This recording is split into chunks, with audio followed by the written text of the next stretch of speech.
Za napoved današnjih prebranih celic me je Juš prosil, da vam pokažem tole fotografijo. Kako pa je to povezano s knjigo Divjina irskega pisatelja Rodija Doyla, nam bo skupaj s svojo sobralko Aitano povedal Juš.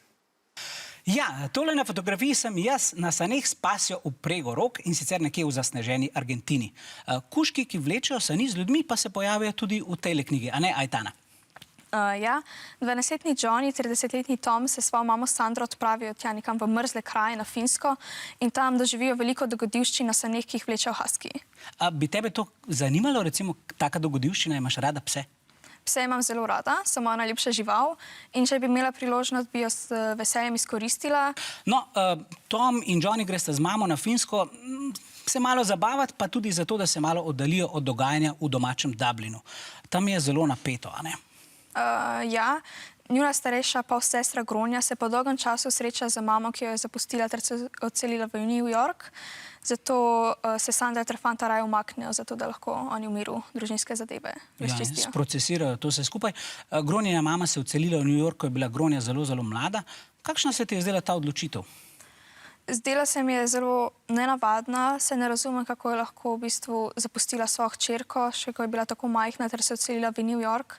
Zdi se mi pa tudi, da se Gronja pri tem predvsem ni razumela in da je bila zelo jezna na svojo mamo, ampak hkrati jo je pa tudi pogrešala in jo ima še vedno rada. Ja, in je seveda iskala odgovore na to vprašanje, zakaj je odšla. Knjigo je sicer prevedla Tina Mahkota, ki jo zdaj pozdravljam tukaj med nama. Tina, meni se je zdela tale knjiga predvsem zgodba o družinskih odnosih. Kateri od teh odnosov se je vas najbolj dotaknil? Osebno se me je najbolj dotaknil odnos med Gronjo in njeno odtujeno mamo.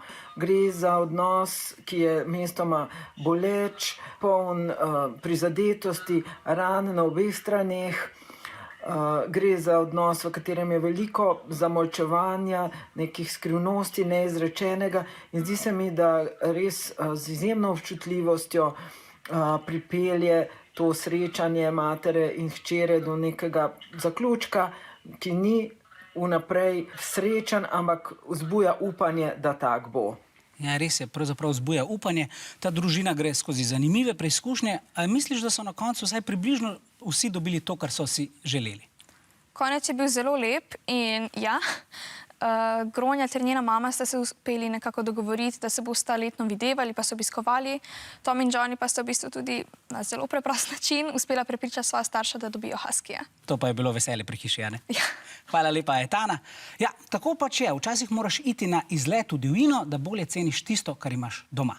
Rok, kako pa je pri vas v studiu? Divje ali bolj domačno?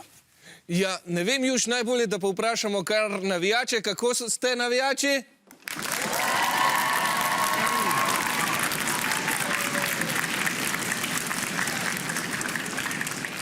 Jaz bi rekel, da zelo divje, Juš, tako divje vprašanje pa se glasi takole.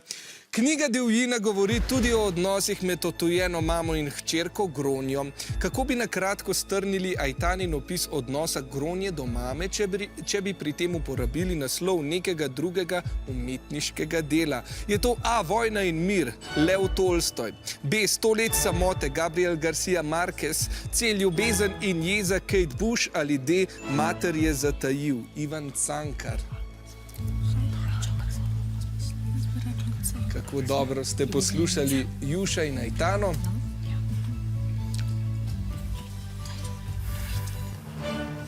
Ja, izgleda precej dobro. Odgovorili ste C. Aitana pravi, da je bila Gronja na svojo mamo zelo jezna, a jo je hkrati tudi pogrešala in jo je imela rada. Pravilen odgovor je res C in 5 točk spet za obe ekipi. Bravo!